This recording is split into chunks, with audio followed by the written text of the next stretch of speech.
In this video, we are going to discuss about today's Indian stock market, that is April 16, 2026. We started with a huge jump because global news looks good, but at the end of the day, the market lost its breath. The Sensex dropped about 122 points and the Nifty fell about 34 points. Basically, the early morning party ended in a bit of headache. So why the mood swing? Two reasons. Oil is getting expensive. So when crude oil prices go up, it's around $92 now. It makes everything in India more expensive. And this makes investors nervous. Second, profit booking.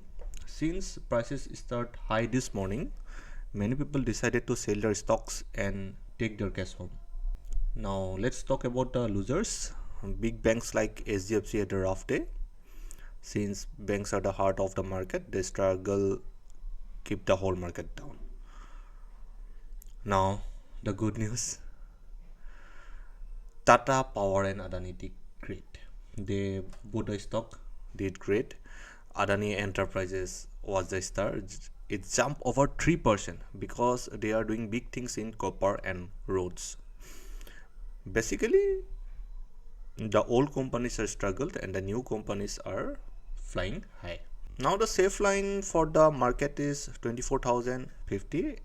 As long as we above that, there is no need to panic, but don't go for shopping.